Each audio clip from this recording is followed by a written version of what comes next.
안녕하세요. 부산부동산 스타디입니다. 3월 18일 1일 브리핑 해보도록 하겠습니다. 사줄 사람이 없다. 떨어질 때가 기회다. 시사직격. 어제 나온 내용의 앞부분에 모든 부동산 전문가, 각 부동산 전문가가 나와서 한 이야기인데요. 사줄 사람이 없다. 떨어질 때가 기회다. 여러분의 생각은 어떠하신가요? 시사직격.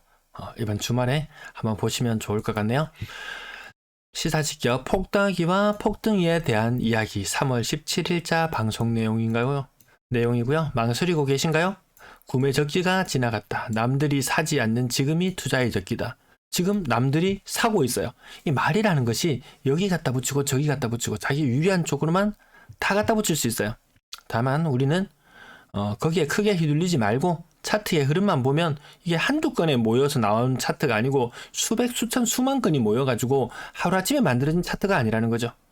그런 것들을 통해서 큰 흐름, 잠깐 뭐 게시 글들을 통해서 남들을 현혹하는 말들을 통해서 마음이 흔들리고 오락가락할 때도 있지만 차트는 거기에 반응하지 않습니다. 한두 명 움직이는 것, 말하는 거에서 영향을 받지 않습니다. 2, 3, 4월 맥스의 거래량 2,000건, 미니멈 6,000건, 특례 보금자리 때문에 이 현상을 보는데요. 어떤 분이 댓글을 달아주셨어요. 지금 신중하게 고민해서 벼르고 사는 사람도 있다. 그런 사람도 많다라고 해주셨는데 무슨 숫자를 보고 그렇게 이야기하시는 거죠? 원래 기존 거래량 1,000건 수준에서 2,000건 수준으로 늘어났다. 그러면 여전히 고민해서 사는 사람, 이 1,000건밖에 안 되던 거래량일 때도 많이 떨어졌다고 판단하고 고민해서 사는 사람들이었어요. 지금 갑자기 2,000건 늘어났던 사람, 갑자기 더 고민이 깊어졌나요? 갑자기 더 많은 생각을 했나요? 이 특례 보금자리로 인한 상승 요인이 가장 크다. 그거 아니고는 설명하기가 어렵다. 갑자기 차트에 나타나는 변화 사항들 오랫동안 지켜보다 보면 아주 예민하게 반응할 수 있습니다. 지금 현재의 부동산 상황, 부산 중층, 고층 이상 넘어가면 마이너스 25에서 30%, 저층은 마이너스 35에서 마이너스 40%, 특례 보금자리는 이후로 한 5% 정도, 한 5% 정도 반등의 느낌은 있지만 거래량이 2배가 늘었는데 이거밖에 안 늘어? 다음 달 거래량 또 지속적으로 2배씩, 4배씩 늘어나준다면 좋겠지만 그럴 상황이 안 된다는 거죠. 그러면 2,000건의 거래량이 3개월, 4개월 더 지속되면서 또 5%, 이게 말이 5%지. 5% 몇 번씩 해가지고 한 서너 달, 2, 3, 4, 5월만 하면은 거의 20%가 가격이 오를 수 있어요. 그럼 고점 대비 10%밖에 안 떨어진 가격이다? 금리는 2배 이상 올라 있는 이 상황에서 그걸 매수할 여력이 있는 사람들이 과연 얼마나 될까라고 생각해 봤을 때 쉽지 않다. 매도 물량 계속해서 늘어나고 있습니다. 늘어나고 있어요. 전국이 다 같은 상황, 전세 물량 줄어들었습니다. 계속 부산이 가파르게 줄어들고 있습니다. 하지만 16,300건이라는 거래량 여전히 많다. 이거 반토막 나야지 시장 상황 좋아질 거라고 말씀드립니다. 월세 물량 10,000건, 많이 줄었네. 연초 대비 거의 한 3,400건, 3, 4% 정도 줄어들었습니다. 그래도 여전히 많다. 전세 물량도 맞죠. 전체 임대 물량 많이 줄어들었지만 여전히 많다라는 부분. 자, 요때 기억해야 됩니다. 전체 임대 물량이 10,000건 이하인 시절도 있었어요. 10,000건, 지금 30,000건, 완전히 다른 세상입니다. 지금 분양권 물량은 왜 날이 갈수록 늘어나는가? 이거 어디에서도 집계하지 않죠. 저밖에 집계하지 않죠. 자, 연초 1,161건 뚫고 올라갔습니다. 거래량 2월달, 3월달, 1월달부터 거래량이 분양권 거래량은 많아지기 시작했어요. 근데 왜 매물은 더 많이 늘어나기만 하는 걸까요? 대구가 이게 지금 4,000건 수준이에요. 대구는 부산의 물량의 거의 4배 정도입니다. 분양권도 물량 한 4배 정도. 대구가 상황이 훨씬 더 안 좋긴 하죠. 미분양 물량도 대구가 부산의 한 3배 정도, 3배, 4배, 그 정도 수준으로 이릅니다. 전주 대비 75건, 또 지난주에도 55건이 늘어나셨습니다. 지금 분양권 매도 물량 870건을 찍은 이후로 지금 300건 가까이 늘어나 있다. 이게 거의 한 40% 가까이 물량이 증가해 있는 겁니다. 40% 연초 대비 물량이. 다 해소가 안 되고 있습니다. 아파트 거래량 62건, 오늘도 갑자기 분위기 싸했죠. 이제 또 아무튼 2,000건 넘어섰고 3월의 거래량 흐름도 좋습니다. 2,000건 흐름, 가장 먼저 제가 예측하지 않았나요? 2,000건의 거래량 정도 나타날 것이다. 그 전에 몇 건? 1,000건 조금 넘어서던 거래량 수준에서 1,000건의 거래량이었습니다. 1,000건 거래량. 1,000건에서 2,000건으로. 폭발적으로 늘어났던 게 갑자기 사람들이 신중하게 고민하다가 갑자기 확 몰려들었다기보다는 돈이 더 풀려서 여력이 좀 더 생겼다 이렇게 보시면 그게 지금 가장 합당하지 않나 싶습니다. 2040건의 거래량 이번 달 말이 되면 2100건, 제가 예상했던 맥시멈보다 한 100건 정도 더 늘어났던 것은 사람들이 조금 더 고민을 줄이고 매수에 가담하는 사람들도 늘어났던 것 같습니다. 주간 거래량 545건, 지난주에도 545건, 그 전에는 528건. 이게 서서히 늘어나고 있거든요. 이게 어느 순간 주간 거래 건수가 갑자기 꺾이는 시점이 나타날 것이다. 언제? 특례 보금자리론이 많이 소진되는 시점에 2월달 괜찮아요? 3월달 괜찮아요? 한 4월달쯤이 피크를 찍지 않을까? 또 거래량 흐름을 보시면은 한창 때의 거래량, 부산이 지금 작년 요금업 때, 작년에 4월달, 5월달 대선 이후에 기대감을 안았을 때와 비슷한 상태, 요때를 다시 재현하지 않을까, 그런 생각을 가지고 우선은 보는 게 맞을 것 같고요. 1월달에 LH 144건, 1월달 노란색, 죄송합니다. 여기 파란색 여기 144건을 제외하고 나니까 거래량이 좀 삐쭉 튀어나왔던 부분이 사라졌습니다. 일평균 43건 정도의 거래가 되던 것이 지금 한 67건 정도 거래가 되고 있습니다. 여기 어디 표시가 제가 나타내지는 않았네요. 거래량이 2배로 늘어났다. 이 살구색 지금 2월달의 흐름이 폭발적으로 증가해줘야 된다라는 부분 어제도 말씀드렸고 오늘도 말씀을 드리고 있습니다. 특례 보금자리론이 아니고 정말 찐으로 살려고 했던 사람들이 많았더라면, 더 다급증을 느끼고 사는 사람이 많았더라면 살구색 그리고 3월로 이어지는 요 회색 부분의 선, 아직까지 거래 신고가 얼마 좀 안 되는 부분이 있긴 하지만 이 살구색을 훨씬 더 뛰어넘는 거래량이 나오는지 아닌지 요걸로 보고 우리는 눈으로 확인하면 됩니다. 남들이 야 누가 어디 샀다 카더라, 금매 다 소진됐다 카더라, 뭐라 카더라 소식만 들으면 지금 집값은 아마 저 세상으로 날아갈지 않았나 이렇게 생각됩니다. W 가격 47평. 우와 대단하다. 신고가 3억 9천이나 올랐어. 거의 30% 가까이 올랐습니다. 그래서 불과 부동산이 폭등하기 전에 가격을 보면 한 10억 정도 거래 가액이 있더라고요. 그래서 놓고 봤을 때 한 80% 정도 올랐네. 요거 전형적으로 나타나는 거죠. 대단한 신고가로 보이시나요? 그렇지는 않죠. 삼익비치 41평은 25% 정도 하락해서 13억 5천. 연지자이 45평형 가격, 요것도 몇 년 전 폭등 전과 이유를 살펴보면은 이게 신고가긴 하지만 별로 안 올랐네, 요런 느낌 받으실 거예요. 더샵 센터파크 34평형 가격 35% 정도 하락했어요. 층수 무난하죠? 네. 요거 요즘 제가 한 일주일째 밀고 있습니다, 지금. 가장 최근에 입주했던 아파트 신고가가 제대로 형성 안 되었기 때문에, 아무튼 이진 베이시티 아파트 92제곱미터 7억 3천. 연산 롯데캐슬 골드포레, 이런 것들도 고점이 좀 애매합니다. 제대로 고점을 찍어보지 못했던 모습. 20% 정도? 네, 20% 조금 더 하락한 모습이고요. 6억 4천 고층이다라는 거죠. 거제 센트럴자이 33평형 가격 35% 정도 하락했습니다. 저층. 제가 아까 저 영상 초반에 남겨놨던 부분 35에서 40%는 저층, 25에서 30% 하락하는 것은 고층. 요런 흐름을 보시면 크게 무리 없이 볼 수 있을 겁니다. 대현 롯데캐슬 레전드 2단지 가격 30% 정도 하락해서 6억 1,500. 층수 고층으로 넘어갔죠. 그럼 25에서 30% 정도 하락을 나타내고 있습니다. 대현 롯데캐슬 레전드 조금만 더 흐름을 살펴보겠습니다.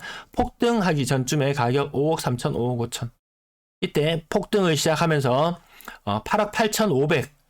미친 집값 상승 있었죠. 거의 60%? 네, 아무튼 그 이상 상승했던 부분을 지금 상당 부분 반납을 해냈는데요. 지금 6억 1,500의 거래 가액이다. 그리고 지난 2월 달에 거래 가액은 6억이었어요. 요 두 개 고층과 중층의 가격은 한 10% 정도 차이가 있다고 놓고 봤을 때 6억에 산 사람, 3층을 6억에 산 사람 조금 비싸게 산 느낌 있죠. 그리고 바로 이전으로 돌아가서 23년 1월 달에 5억 3,500에 샀는 사람, 요거는 조금 더 많이 하락한 모습. 네, 거의 한 고점 대비 40% 정도 하락한 모습. 이때 막 급하게 막 던지던 물건들 누가 잘 샀을 수도 있다. 그럼 18층과 20층을 비교해 봤을 때 한 10% 정도 가격 반등했네. 이렇게 해석할 수 있고, 다양하게 해석할 수 있지만 어쨌든 하락은 계속 진행형이다. 큰 흐름에서 바뀌지는 않았다. 이렇게 보는 게 더 합당할 것 같습니다. 1강자의 크게 신고가를 찍지는 못했던 모습. 가격 6억. 요거 6억 아래쪽 거래 있었죠. 그 층수가 낮았을 거예요. 더샵 센트럴시티 대형 평형 가격 무시하고 지나갈게요. 포레나 동네 가격 35% 정도 하락하는 모습. 평수는 고층이더라. 이런 부분들 계속 살펴보고 있습니다. 1강 푸르지오 5억 1,500 저층 5억 1,000 여기 바로 앞쪽에 보셨던 고층 6억 네, 가격 10% 15% 정도 차이 나는데 사람들이 비교를 할 때 반등했다라고 비교를 할 때 여기 저층 가격 마이너스 40% 그리고 여기 고층 가격 한 25에서 30% 하락했던 거 단순히 요것만 놓고 와 반등 많이 했다 이렇게 이야기를 하시는데 엄밀하게 따지면 그렇지는 않다라는 거죠. 현재 여전히 저층은 35에서 40% 정도 하락이 대세 거래량을 이루고 있습니다. 그래서 그렇게 많이 반등했냐라고 물어보면 많으면 5% 정도 이렇게 물론 한두 건의 거래가 고층임에도 불구하고 급하게 팔아야 되는 사람들의 상황에 의해서 마이너스 40% 거래들이 일부 형성되기도 했어요. 근데 그런 거래 건수는 따지고 찾아보면 그렇게 많지는 않은 느낌이었습니다. 우승 베스토피아 대형 평형인데도 30% 화명기차 동원 로열도 그 비슷한 거의 30% 정도 하락했는데 고층 30% 하락했는데 저층 요건 조금 그러면 약간 비싸게 산 느낌이 있다 이렇게 보시면 될 거예요. 동네 3점 크림코어 포레스트 가격 거의 30% 이상 하락했는데 고층 거의 일반적으로 나타나는 모습이라는 거 여러분들도 아마 아실 거예요. 고층인데 25% 정도 고점 대비 하락했다 25에서 30% 정도 하락하는 모습 전형적으로 나타나는 패턴 그 부분에 대해서 요즘 계속 말씀을 드리고 있습니다. 대략 30% 정도 하락하는 거래 40% 가까이 하락했는데도 중고층의 아파트를 간혹 사는 경우도 있습니다. 그러면 근래 시장 분위기에서 잘 샀다 못 샀다 정말 오랜 시간 동안 고민하고 벼르다가 사놓으면 잔고 끝에 악수는 두지 말아야 되겠죠. 해운대 더샵 센텀 그린 이것도 많이 신축이라서 좀 가격 애매하고요. 30% 가까이 하락하는 모습들 계속해서 나타나고 있다는 부분. 누군 똑같이 30% 하락하는데 저층을 사느냐 고층을 사느냐 잔고 끝에 악수는 두지 마시기 바라겠습니다. 사람들이 막 거래량이 막 폭발적으로 계속 늘어날 것처럼 지금 분위기를 잡고 있지만 그렇지 않다면 책임질 수 있냐? 저한테도 누군가가 물어볼 수 있어요. 니 계속 하락한다고 하는데 책임질 수 있냐? 아무도 책임 못 집니다. 아무도 책임질 없는 사람은 없습니다. 어제 댓글에서 정말 황당했습니다. 댓글 내용 중에서 어느 분이 남겨주셨던데 어떤 공인중개사가 장담했답니다. 이번에 확실히 찍고 반등하고 턴에서 이제 올라간다. 이제 오를 날만 남았다. 라고 한 공인중개사께서 말씀을 해주셨대요. 확신하고 이야기하는 것 이거 사기일 확률이 농후하다. 저 또한 확실하게 이야기하지 않습니다. 이럴 것 같다. 저 확신해서 이렇다라고 점 찍지도 않습니다. 왜? 지난 시간 살아보니까 확실한 건 아무것도 없더라고요. 보니까. 자, 공인중개사 그런 말씀하시는 분들 과거에 부동산 폭등하는 시기에 이 손님들 와갖고 공인중개사 따박따박 받으면서도 돈 많이 번다고 사회적으로 많은 질타도 받고 했습니다. 그러면서 이 사람들도 본 게 있어요. 야, 저 분양권 가지고 있는 사람 보니까 프리미엄이 막 앉은 자리에서 2억 3억 벌던데 나는 이거 중개해주고 뭐 100만 원 200만 원 받고 있네. 이거 분양권 이거 해주면서 나는 정말 이게 안 되겠다. 같이 뛰어들었던 계층들 공인중개사 중에서 좀 잘 나가는 지역의 공인중개사 중에서 분양권 한두 개 안 가지고 있었던 사람 있었을까요? 라고 생각해 본다면 그들 또한 맞을 확률이 그렇게 높지는 않을 것 같더라. 왜 더 많이 거래 일어나고 프리미엄 많이 보는 모습을 많이 지켜본 사람일수록 가만히 있을 수가 없어요. 조급증은 더해지는 것은 뭐 직업인이건 부동산 관련 직업인이건 아니건 크게 다를 바가 없겠다라는 부분. 건당거래 대금은 올라갔다 좀 내려가는 모습이에요. 혹시라도 이제 고층의 비싼 아파트들 거래가 금매가 소진되었다. 더 이상 거래가 없다. 뭐 이런 상황으로 치닫을지도 모르겠습니다. 거래량 3,000건 이상 계속 말씀드리는 것은 과거에 3,000건을 돌파했을 시기마다 부산에 좋은 일들이 있었죠. 가격이 많이 오르는 일들이 있었죠. 근데 거기에 미치지는 못할 것 같아요. 특례보금자리론 아무리 끝발 영향을 미치더라도 이 3월에 거래량 좀 가면은 거래량은 올해 거래량 중에서는 아마 피크를 찍지 않을까 이런 느낌? 요때 작년을 자꾸 부산은 비교해 볼 수밖에 없어요. 대구는 2년 전과 자꾸 비교하는데요. 부산은 작년의 거래량과 자꾸 비교해 볼 수밖에 없습니다. 작년 2월 달에 거래량 늘고 또다시 늘고 했었던 요 효과. 지금 늘었죠? 그 다음 달에는 더 늘 거예요. 그리고 나서는 만약에 꺾인다면 작년과 똑같은 패턴이 나타날 수 있을 거예요. 그러면 시장 참가자들의 불안, 참여하려고 했던 사람들의 불안감은 더 커질 수 있을 거예요. 물론 하루 이틀 살다가 집 팔고 할 거 아니고 실거주 목적으로 가져가신다면 가장 좋은 가격에 잡을 수 있기를 바라는 마음에서 또 이 영상을 제작하는 이유가 아닐까 싶습니다. 뒷부분 아무튼 6억 이상 거래 굉장히 많았던 시기를 지났는데 과연 이것이 얼마나 이어질지 요 매수를 자극할 수 있었던 것도 특례 보금자리론에 어느 정도 영향을 미쳤던 부분도 있고요. 아니면 완전 고점에 있던 물건들 작년에는 처리하는 과정에서 떨어졌고 올해는 여전히 처리하려고 하는 사람은 처리하고 살려고 하는 사람은 살려고 한다. 하지만 그 고점 대비 가격은 많이 빠지고 있다. 분양권 매물량 보셔서 아시겠지만 겁나게 많이 늘어나고 있습니다. 지금 1100건, 1200건을 향해서 달려가고 있습니다. 1, 2월달 분양권 거래가 굉장히 많았음에도 불구하고 분양권 매물은 더욱더 늘어나고 있더라. 자, 5억 이상과 5억 이하로 계속 나눕니다. 분양을 새로 한다면 거의 6억대는 거의 뭐 당연하다는 듯이 분양을 할 텐데 과연 지금 분양권 5억 전후에 거래되고 있는 이런 거래 가액들을 봤을 때 지금 분양할 수 있을까 쉽지 않겠죠. 전세 거래량 127건 여전히 사랑의 힘으로 거래량이 많다는 부분 1월의 거래량을 훌쩍 뛰어넘은 2월의 거래량 그리고 3월의 거래량이 미치지 못하는 2월의 거래량이 미치지 못하는 3월의 거래량을 아마 보시게 될 겁니다. 어제도 말씀드렸다시피 전월 대비 거래량 20% 2월달은 상승 3월달은 전월 대비 거래량이 20% 정도 하락하는 흐름 요 흐름이 나타날 수 있을 것 같습니다. 고점 대비 2억 이상 하락했는 물건들 동그라미만 가볍게 2억 정도 하락했는 물건 지금 역전세는 빠르게 진행 중이다라는 부분 제가 동그라미 치는 개수가 겁나게 많이 늘었죠. 과거에는 불과 서너 달 전에는 1억짜리의 동그라미 쳤을 거예요. 지금은 2억짜리를 동그라미를 치고 있음에도 불구하고 이렇게 많더라. 4억 이상의 전세 사는 사람 잘 없죠. 4억 이상 전세 사는 사람 거의 없다는 것을 우리는 통계를 통해서도 계속해서 확인하고 있습니다. 2억씩 차이 나는 것만 해봐도 이렇게 많다. 전세가가 갑자기 뛰어오르면서 야 금리 지금 떨어지는 거 봤지? 근데 미국에서 금리를 올리려고 하고 있어요. 또 이런 이야기 합니다. 금리 벌써 우리나라 정점 찍은 것 같아요. 일부 선동하는 사람들의 이야기를 들어보면 금리 떨어지면 뭐다? 전세가 폭등이다. 전세가 폭등이다. 그러면 조심스럽게 댓글을 달아봅니다. 5% 올라가는 거 아닌가요? 이것보다 더 많이 올릴 수 있나요? 라고 물어보면 밑에 댓글이 없습니다. 전세가 폭등을 위한 요건이 갖추어졌다라고 말하기에는 임대차 3법이 너무나 크게 발목을 잡고 있더라.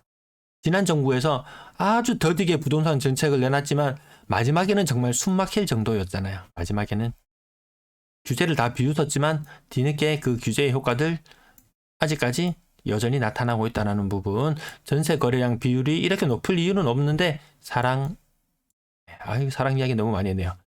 이 거래량 지금 2월 달엔 거래량이 전세 거래량 괜찮다. 괜찮다. 이제 학군으로 인한 이동도 끝나고 이런저런 이동이 끝나고 나면 어떻게 될지. 자, 집값이 올라가려면 고가의 아파트들 다시 치고 올라가려면 고가의 전세가 받쳐줘야 되는데 4억 이상의 전세 사는 사람은 부산에 100건의 전세 거래하면 5건밖에 안 돼요. 월세 거래와 전세 거래량이 비슷한 오늘 하루였고요. 전체 임대 거래량 아까도 말씀드렸다시피 1월달보다 2월달이 훨씬 많은 거래량 하지만 3월에는 1월달과 비슷한 거래량 흐름을 나타낼 것 같습니다. 네, 주말 잘 보내세요. 시청 감사합니다.